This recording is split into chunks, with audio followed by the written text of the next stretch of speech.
Hello there, my beautiful Capricorn signs. It's Rachel with Dark Knight Coaching. Today's tarot video is going to be a traditional Celtic crossbread, which is what I pull. And then after I go through the tarot, I pull a bunch of wisdom oracle cards for you. So thanks for being here. Thanks for watching this message. If something in this video happens to resonate, please smash that like button. It helps my channel grow and I greatly appreciate it. This is a collective general message, so not everything will resonate, but in the instance it does, that's just divine guidance and a synchronicity from your guides and from spirit, just to confirm that you're in the right place at the right time. Now, the energies that I have a lot of Capricorn energy in your tarot. I have some Libra. There's also some just a lot of feminine energy. So if a lot of you have been leaning into your feminine side, I do feel like there's going to be a little bit of a shift or a balance that's going to come out to play here, but it's so that you can balance your feminine and masculine energy, which we all have feminine and masculine energy, whether you're a man or a woman, it doesn't matter. It's the duality and the nature of the spiritual world. But it's also definitely being impacted by the eclipse that we're having in Libra, and especially for whoever's guided to watch this, there's definitely something tied to the lunar cycles, so make sure you're checking out the lunar calendar because there's going to be some very significant shifts happening from now until the end of the year, really, but it's going to be pretty monumental. Even if it feels like kind of slow in the energy in the moment, it's kind of like tiny little baby steps that are going to lead you on a whole different path. But let's just dive in. Your current situation is the Justice card. This is the Libra energy I was talking about with the moon. So I think it's a South Node lunar eclipse that's happening. Now, whatever you were dealing with like a year ago, that's going to be what's cycling back around. So time isn't so much linear. It's more of a spiral. So we kind of go down these loops into clearing karma and closing out cycles and getting balance and harmony in this almost like vortex of time. And that's what's happening for you right now. So the Justice card, major Libra energy, major balance. This can be karmic retribution for past life stuff or just your current life stuff. So chances are if you journal or if you go look back on your calendar and try to remember what you were doing last year in October, that sort of thing's going to be coming back around. Now, the eclipses, that energy lasts for quite some time. It can be, upward of 6 months. So it may not be closure that happens for you immediately. It can be a long, slow and steady energy, which is what I'm getting here. But the challenge for you right now is to find this balance, to find this harmony. So this is the Two of Pentacles, which is kind of like juggling the seeds that you have, the opportunities that you have, and trying to just find this this balance that works for your life. It is a bit of a challenge at this time for you because you have the Eight of Pentacles, and this is about putting in the work. This is like really putting the elbow grease in to do something, to make something happen. It's like no one's going to do it for you. No one's holding your hand. You're just diving right in there and you're getting stuff done. Now, before I get on camera, I meditate on the collective energy or whatever energies need to come in. And I do that through music. And today's song was Nonstop by Drake. So make sure you check out that song. But usually if you watch my videos or you're familiar with my tarot channel, I just put musical song titles in the YouTube headliner. So that's what those are. So if you're drawn to something, chances are it's not only is there a message in here for you, but there's probably a message in the song for you. So that's usually how my guides or my angels or whatever you want to call it sends me messages. So that might be relevant for some of you. But in the recent past, you have the Empress clarified by the High Priestess. This tells me like you're very intuitively guided. You can very much so lean into your feminine energy when you need to, but I almost feel like it's too much because the challenge here is the balance. So maybe you've just kind of been in like a victim mode or a martyrdom mode, like I can't do anything, my hands are tied. And Spirit is saying like you can do it. It's just not great. It's not going to be fun, but you can. Like I don't really have any motivational things for you. Sometimes it's just tough. It's just tough to be on your own and to do things by yourself and to be motivated and to be a self-starter and to do those things. It's just can be very challenging. It is all about perception. And I do feel like at this moment you're feeling kind of conflicted and left out in the cold because that's what's showing up here in the energy. But in your present vibe, you have the Wheel of Fortune. This can be a card of luck. I'm not sure that I would call it luck. I kind of call it the card of like moving forward. It's like the wheel is going. It's just not driving maybe in the direction you had anticipated or in the on the timeline or the speed that you had in your mind. So sometimes that can be, it almost brings you to a stop mentally when things start to not happen, because sometimes in life we have these expectations, and when reality shifts or things don't align, it can cause a lot of conflict. And I just saw 555 on the clock there. So 555 is an angel number that signifies a lot of major changes, a lot of major shifts, and 55, or like just fives in general, are usually a card of change and of conflict. And you do have 2 5s in your reading here. So in your subconscious energy, you have the 5 of Wands, which is fighting. And then in your near future, you have the 5 of Pentacles, which is kind of like feeling left out. So I do feel like you're conflicted. For some of you, it could be a love situation, like a karmic love situation, just because the Lover's card was right under the 5 of Wands there. So, or you have a lot of Gemini energy, or you're dealing with a Gemini. But with this 5 of Pentacles in your near future, it's like you're feeling left out in the cold, and your challenge here too is to not only balance everything, but it's to change your perception, because the 5 of Pentacles being clarified by the 8 of Swords is like you're trapped in your thoughts. It's almost like this analysis paralysis vibe that you have going on, and that can put you in a freeze mode. It basically puts you almost in like a state of fight or flight, or like stuck in between, where you're like you don't know which way to go, so you don't go anywhere. And that can be toxic if it goes on for too long, or it can be detrimental, I should say. So make sure you're practicing self-care, self-love, meditation, trying to go within. Sometimes, when I'm not in the mood to meditate, I'll do some flame gazing, where I look at a candle. It's kind of like an EDMR sort of somatic healing method that's pretty, like free, because the candle doesn't cost very much money. So even if you just, listen to that Nonstop Drake song and just stare into the flame, that might help you shift your mindset. And if you go and you do some reading about even like tribal things from back in the day, when I went to school, I studied anthropology a tiny bit, and it was like the tribes would gather around a fire, they would sing, they would dance, and they would literally flame gaze at the fire, and it would give them forms of enlightenment or access to parts of themselves that they may not have had if it weren't for fire. So it goes back to caveman days. Fire is very important. The light is very important. Something about the photons and things like that help us receive messages from spirit or from God or whatever you want to call it. But, the light, the sun, that is creation. Without the sun, we would all be nothing. We'd freeze to death, basically. So the sun is the son of God, if you believe in that. And it's where we get access to a lot of our information without even knowing it, because our skin is an organ and we absorb light through it. So vitamin D. Fun. I don't know why I was on that tangent. This is like my ADHD kicking in, I guess. So there you go. You're welcome. What's your power in this situation? You have the King of Swords. This is a card about being discerning, truthful, authentic. It's also a card about having firm boundaries and really knowing what you're looking for, what you're wanting. And sometimes in order to find what it is you want, you have to really decide what it is you don't want.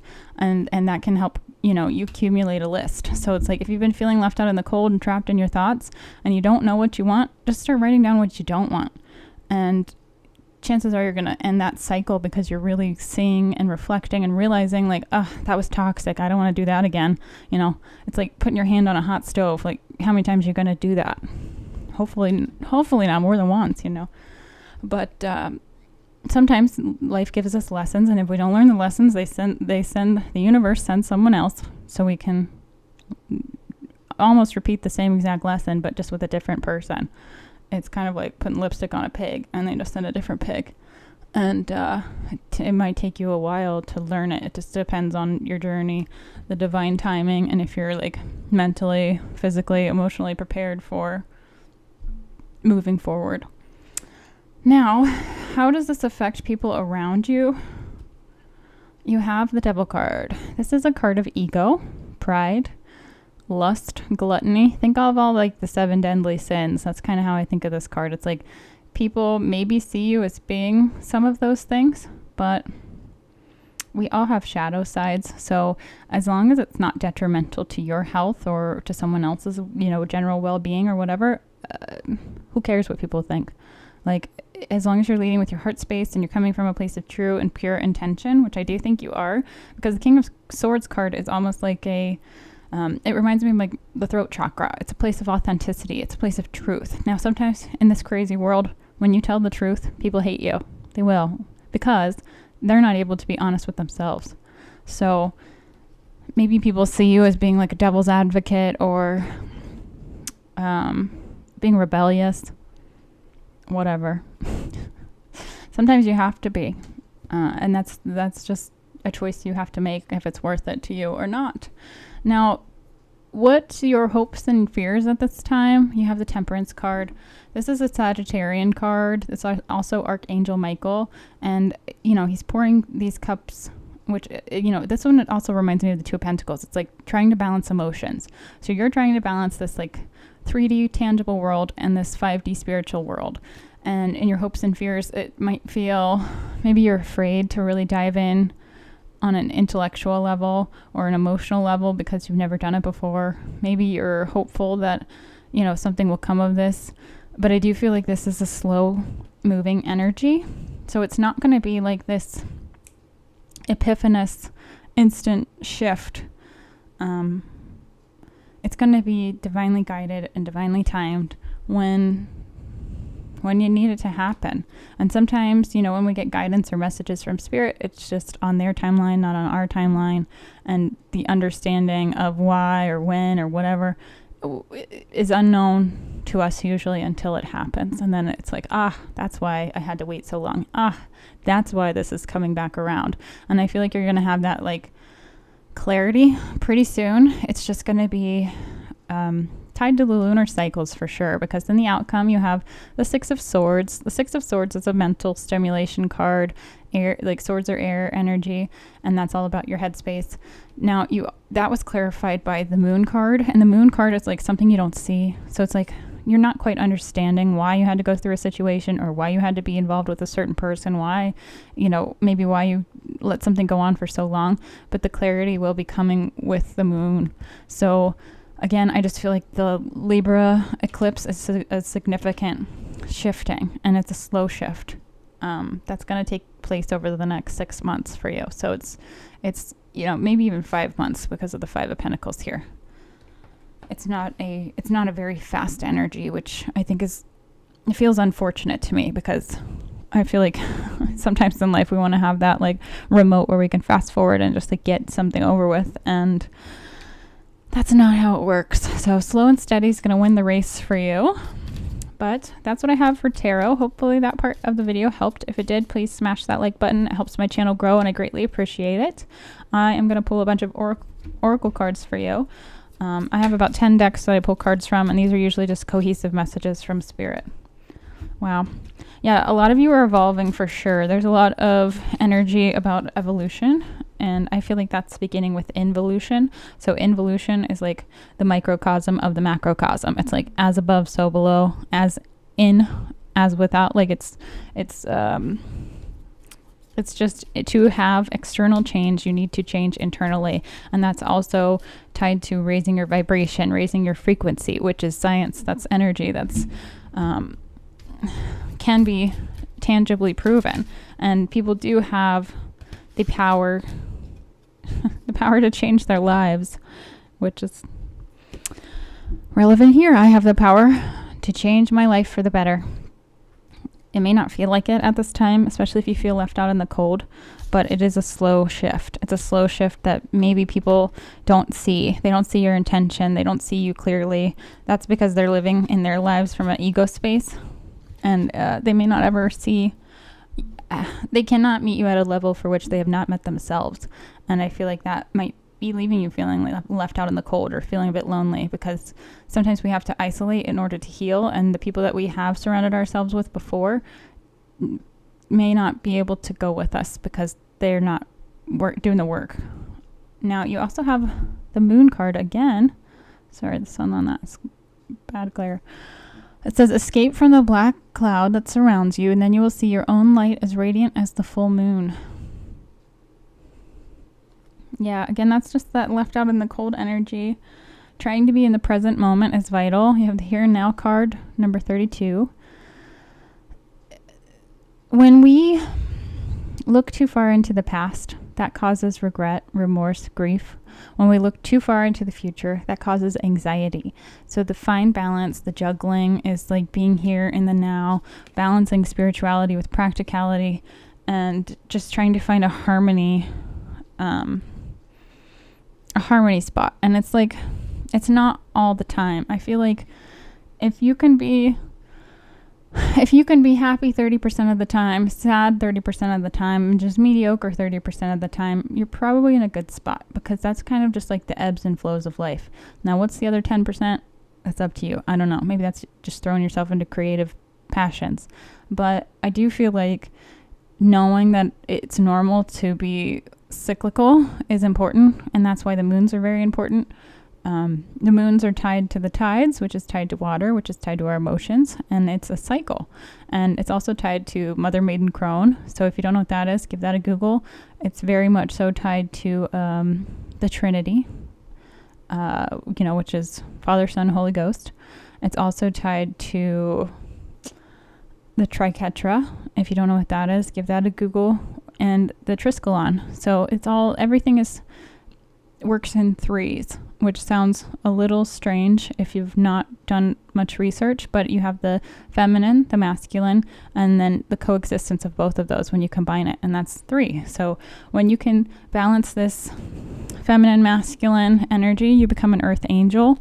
When you can balance your spiritual life and your practical life, you will be in harmony and, on a peaceful trajectory that's going to lead you to your highest best self, your highest best timeline. It's not an easy journey, but it is it is like a real one. It's just the harder path, but it's worth it in the end, or at least that's what I keep telling myself. So the intuition card I have for you is ACT. It says, what has shaped all the big decisions in your life? Think about your intuition and where it has led you in the past, and see how you can work on your instincts for a life that doesn't just amble along but flourishes. So if you've made major decisions coming from a place of fear or like lack, it's probably put you on a not so great karmic cycle. So shifting out of that and believing in abundance and being grateful for the things that you have, starting with an attitude of gratitude, is very important. Now, the chakra card I have for you is Vanity, tied to the throat chakra, which is just a synchronicity and confirmation, which is cool. But the Vanity card comes when you have enlightenment, when you realize on a higher level, like why you did what you did, and you want to teach someone else, and you want to like save somebody else from pain that you've experienced, and you're like preaching to the masses. If you look at this card, he's like preaching to the masses, like, this is how you heal yourself. I finally figured it out. I have the key. And then everybody's looking at you like you're a crazy person, because they're not on the same level. They're never going to meet you there because they have not done the introspective work. But sometimes it can make you feel like the black sheep or the odd person out, or just a little eccentric, because you figured out the key. And unfortunately, some people are like, okay, sure you did. And they won't believe it until they see it, or until they have to go through it themselves. It's like you can't walk in anyone else's shoes for them. So don't take it personally, because it's not. Ooh, okay. You have the Lover card. This is a card of like self-love. It's also like a golden nugget in there in the middle there around the swan's neck. this is like learning to love yourself properly. Maybe you've never done that before because no one's ever loved you properly, but it is transitioning. So like maybe you were the ugly duckling as a child and the scapegoat and the odd man out always. And now that you're kind of growing into yourself and you're learning, and now that there's karmic balance and the end of a cycle, it's like you're really being graceful. You're really being poised when it comes to a situation. You're really trying to understand yourself and why you made the choices you made, and that's turning you into this beautiful swan. Like, you are a lover, not a fighter. You may be a pacifist, which is, you know, I think a great thing to be. Like, if you can avoid violence as much as possible, cool. But you know, sometimes you may not be able to avoid it, but swans are deadly. Like, not only are they one of the most beautiful creatures, they can break bones with their wings. That's how strong they are. So that's a very cool card. I like that card for you. Now, this is from my Moon Oracle deck. And we'll just see what cycle of the moon Spirit wants you to pay attention to. And then I have one more card to pull after this. Full moon in Cancer, a personal issue reaches resolution. So you might be dealing with a Cancer sign. You might have Cancer in your chart. It might be Cancer season whenever that rolls around again, where you have some clarity. Hopefully it's not that long, but it could be. So keep that in mind. Or, you know, the full moon might be a significant time as well. All right, I have two I Ching cards. This isn't how you traditionally pull I Ching, but this is how I do it for the channel, because if I was casting coins, it would just take a long time to do that, and ain't nobody got time for that. So you have number 52 and number 38. I'm going to read 38 first. It says, opposing. Small affairs, good fortune. You contain contradictory impulses within you, or you see a situation from two angles at once, perhaps as things are and as omens. If you can scale down matters to small affairs, it's easier to give space to both visions, even using the opposing views as creative stimulus or challenge. What if the difference were not a threat, and how could this tension be creative? If you can't see eye to eye, what can you see? And I think that's just finding a harmony, a balance, trying to find peace, you know, sailing out of the choppy waters into the calmer seas. And I just saw 2222 on the recording clock, so that's a good synchronicity. That tells me you're in alignment and you're right where you're meant to be. But I think that card is like, there are these opposing forces. You're trying to balance your shadow side and your light side, and you're not being tempted by the devil or your ego as much as people like to see you as being. So when people don't understand where you're coming from, they usually automatically kind of assume it's bad, because we live in a very fear-based world. So just don't take that personally. Like, if you know what you are doing is for the best, highest good, or, you know, for yourself or for the collective, then keep doing it. Like, F them. So number 52 is stilling. It says, hold yourself still as in meditation. Don't seek to grasp yourself by hunting down your every thought. You do not need to resonate with anyone. Even if you feel as though you ought to be sensitive to their presence and needs, it is no mistake to exclude all of these things and be quiet within yourself. What if there were nothing you had to do right now? And what if there were nowhere else you had to be? And again, that's just being content with yourself. That's being authentic to you. That's just standing in your peace, standing in your energy. So don't let the fear of others' judgment change who you are, and, you know, transmute any pain or misunderstandings or whatever it is you have from other people. Transmute that into your art, into your creation, into music, into hobbies, into whatever it is that brings you a little bit of joy, or, you know, whatever that is. Maybe it's rollerblading, maybe it's roller skating, maybe it's, I don't know, what's that thing? Curling? There's like a curling club. Maybe it's that. Like, try something new that might bring you more joy than you ever even imagined, and who cares what anybody else thinks, as long as you're having fun. So, all right, collective, that's what I have. Hopefully this video helped. Again, if it did, please smash that like button. If you're interested in a one-on-one coaching session, please feel free to reach out. You can DM me, or you can book on my website. I have a link there, and we can get you scheduled. But I will see you next time.